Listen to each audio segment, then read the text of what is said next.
Hi guys, thanks for tuning this episode of the Nick Egan Times. On this episode we have an awesome guest. We have Brian Gross, President of BSG PR. Brian has been in the service of media and public relations for over 28 years. Brian has been employed by companies such as Deaf American Recordings, Warner Brothers Records, Reprise Records, Elektra Entertainment Group, Vivid Entertainment Group, and such organizations as Lollapalooza Tour. Brian was an executive producer for Reality X, The Search for RCE. His background includes all facets of public and media relations, working with some of the largest businesses, celebrities, and music acts in the world.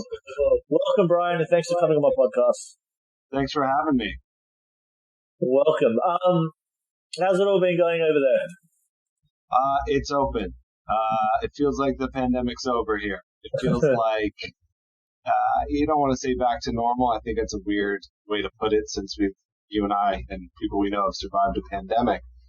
But things are getting to a place where people are going out, restaurants are open, concerts are coming back, events, meetings, lunches, dinner, everything. So, and there's a lot of traffic. So it's been good. Clients are busy. A lot of them make their money online and they're actually still seeing a growth. Even though they saw a massive bump during the pandemic, they're seeing even more of that. So it's pretty fascinating in that.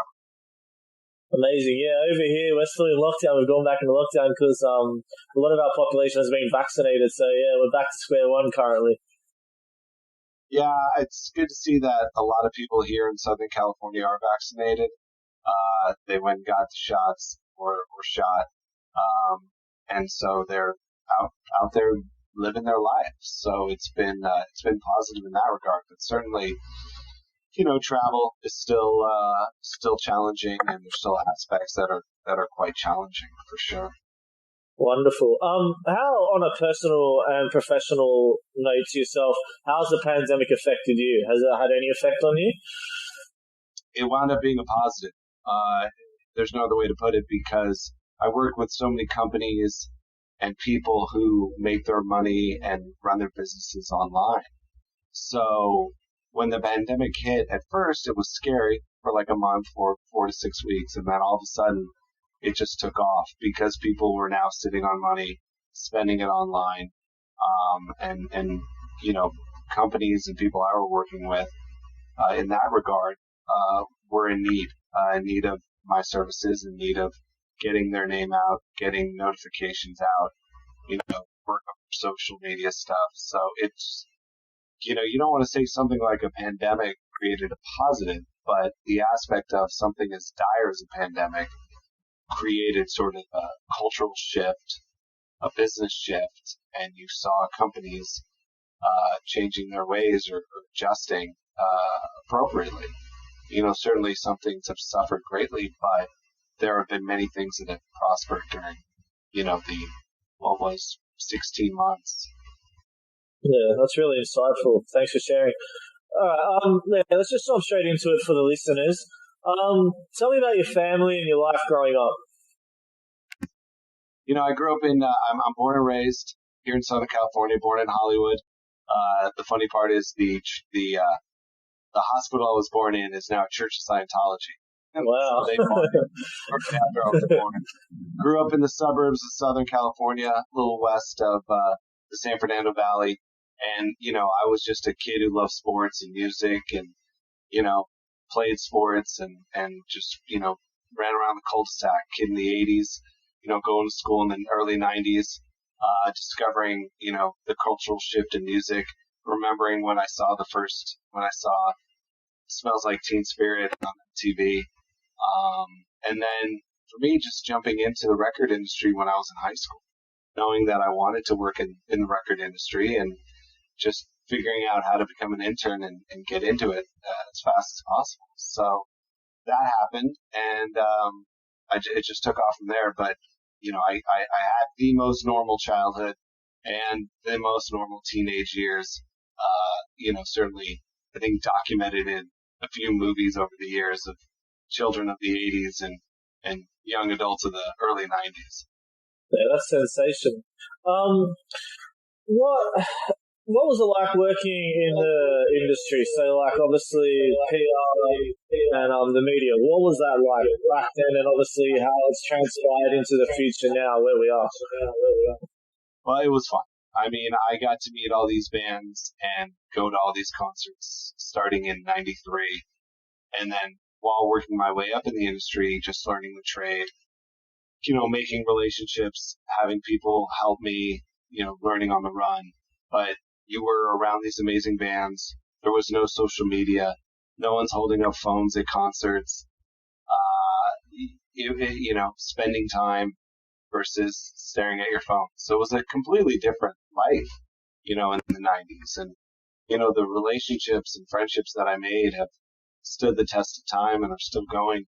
I've certainly lost friends and whatnot in that regard to cancer and, certain tragedies. But the relationships built out of that era and out of that time have certainly been incredible to, keep and help and people that I enjoy spending time with.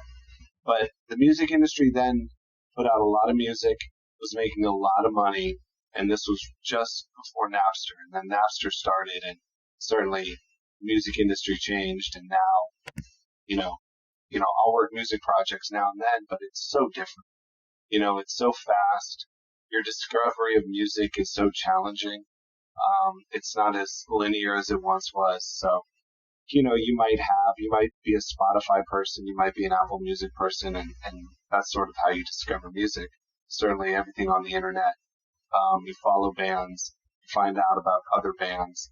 But it was a lot more, it was simpler. It was more linear, but there were things that didn't exist. And I'm a big fan of social media, but I sure as hell am glad I didn't have it in my teenage and in the 90s where I could, not sit glued to my phone. Marvelous. Who's some of your favorite bands, and who has been your favorite people that you've worked with over the years? I mean, favorite bands include like Metallica, Smiths, Radiohead. I love big music, but I got to work with Metallica. I got to work with Pantera. I got to work with Motley Crue. I worked with on the rap side like Missy Elliott and Busta Rhymes. So I was working a wide swath of music. So it just increased my love for all styles and all cultures and whomever was making music. If they were doing it at their highest, I usually fell in love with what they were doing. But there's been I worked with Third Eye Blind from the very beginning. Love that song, Semi Charmed Life. Yeah, big song, and it's still loved. Yeah. So it's a wide variety of artists that I was able to work with and fall in love with. Incredible. Did you do a lot of traveling internationally? Yeah, I mean, over the years, absolutely. But I've done some crazy travel. I mean, I've gone to Spain, I've gone to Israel, I've gone to Tokyo, but I've actually gone to Cuba a few times, and I actually in 2016 ran a half marathon through Pyongyang, North Korea. Wow. Which I got in from China through a company that would, put together these tours of DPRK. And I went with a client. It was an unbelievable trip, and it was an incredible experience. And as far as I can tell, one of the last maybe hundreds of Americans who had been there before changes in 2000 and later in 2017. What was it like there? It was great. I mean, the city was beautiful, very clean. We went out to the country and toured, and we just spent time. We went to a Raging Waters, an indoor water slide park. We went and heard karaoke. We went to restaurants, went to bookstores.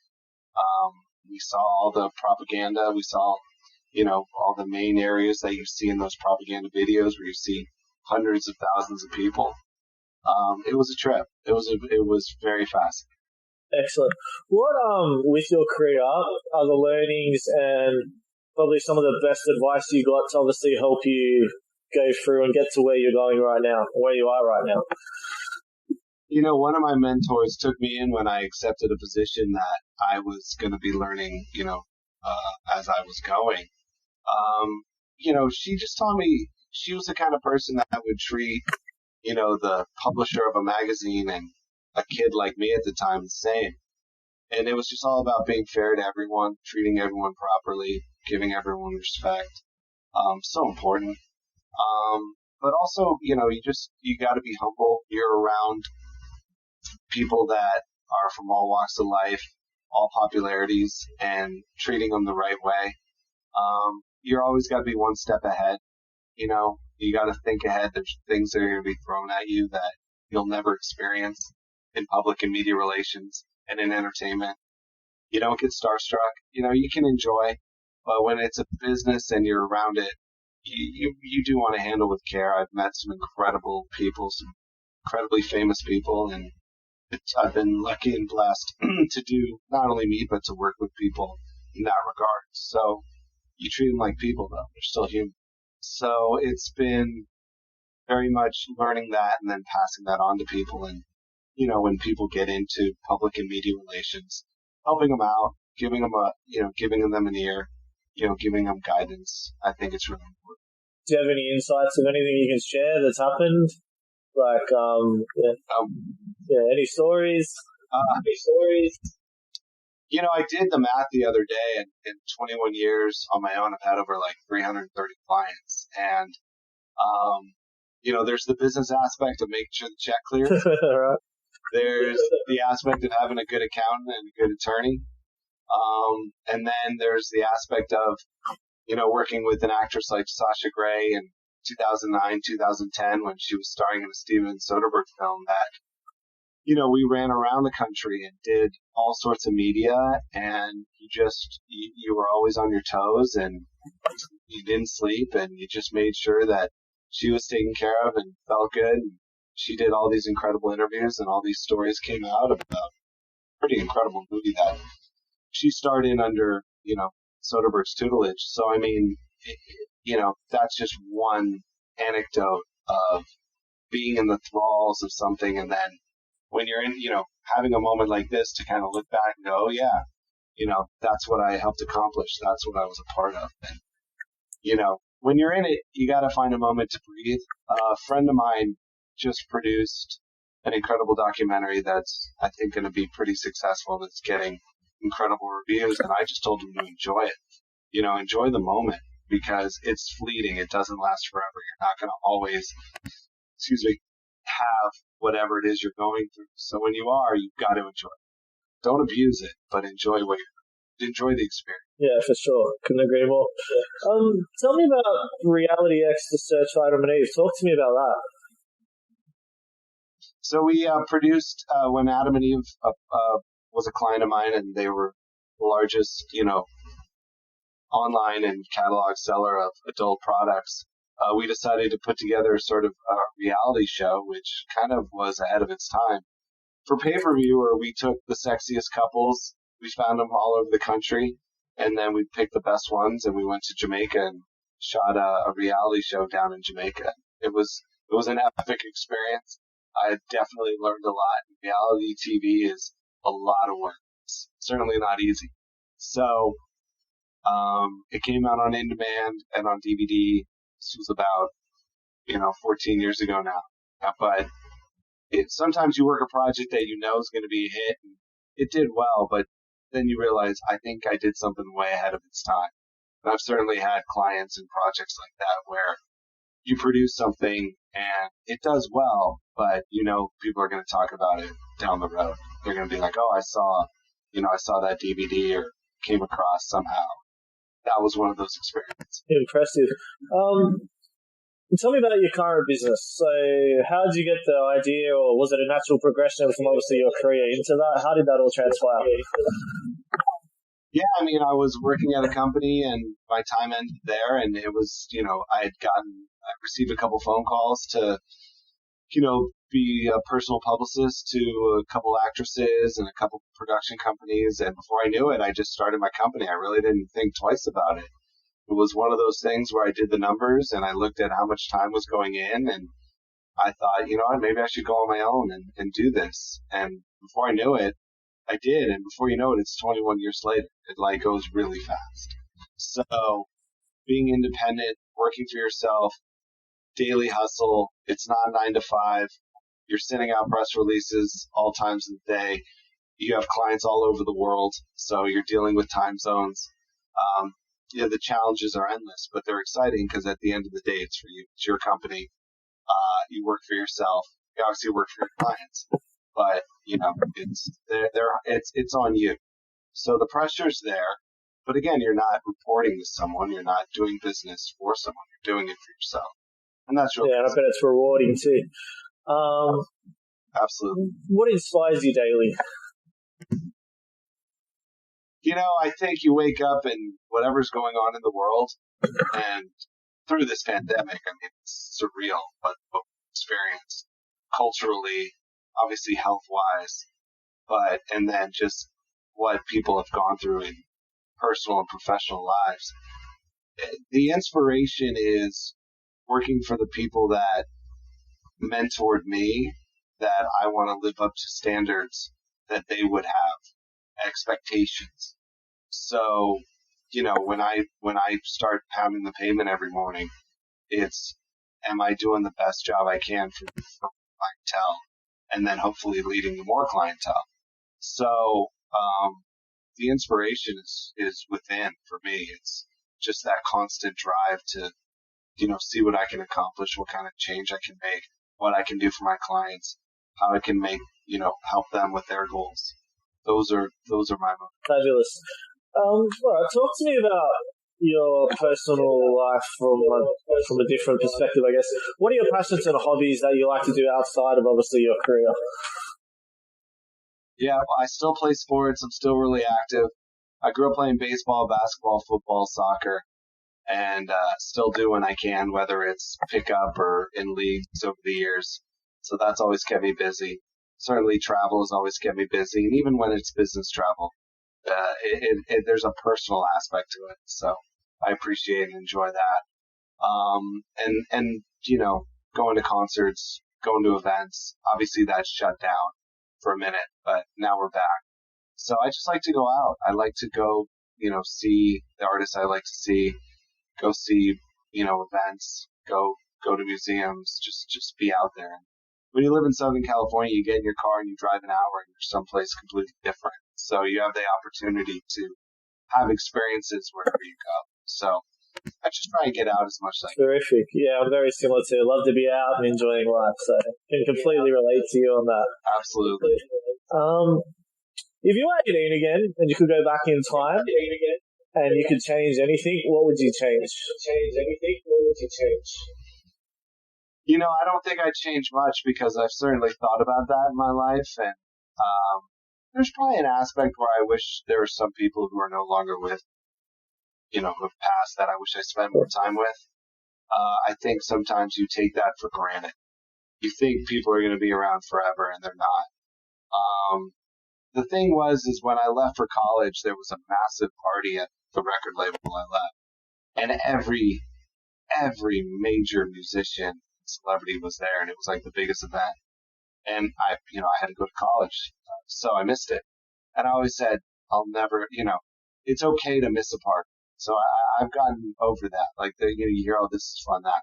But when it comes to people, that's something where it's like, I wish I had spent time with certain people more because they're no longer here. And whatever time I spent with them was fun. There's a lot of people I spent time with that we just had a great time. Spot on. I can completely relate to you on that. What does the future look like for you now? For me, it's just the continuation of working with my clients, picking up clients. It's just a constant. And there's so many challenges every day that those drive me. So it's not like I have these goals of larger ambitions of what I want to do. I just want to do large things for my clients. I want to make big things happen, help them succeed. So those are my focuses, and I enjoy it. And there's some days are better than others, and some days you accomplish things that blow your mind, and you get opportunities that are incredible. So every day brings that. So, getting here and being this far and working as hard as I did to get to this place, I'm very happy. And but I'm always a little bit uncomfortable which keeps your right. Have you been to Australia before? No, I haven't. And unfortunately, there were I know Sasha actually went. I have a poster of her on the wall here in my office. It just never worked out. And my best friend in high school did his Mormon. That's where I live. That's literally where I am. Oh. Yeah. Is it? So there you go. So he lived there for 2 years. He did a documentary about Manly. He's always told me I need to come back. He lives here now. Well, he lives. Yeah, he was there for his mission, then on and off. And I always meant to go, and it just never worked out. So I'm really hoping in the next couple of years, and certainly when this calms down as far as the pandemic goes, to be out there. So, yeah, for sure. We'll link up when you come down here. You're always welcome. Yeah.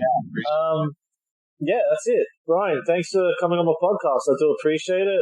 Very insightful. You've obviously done a lot with your illustrious career and obviously where you're at now. Yeah, thank you. Yeah, thanks for having me. I really appreciate being on. Hopefully it sounds good. And, happy to answer anyone's questions. But, I love talking about the business I'm in, whether it's public relations or entertainment as a whole. So, I appreciate you taking the time and, listening to me. Sure. Thank you. All right, take care.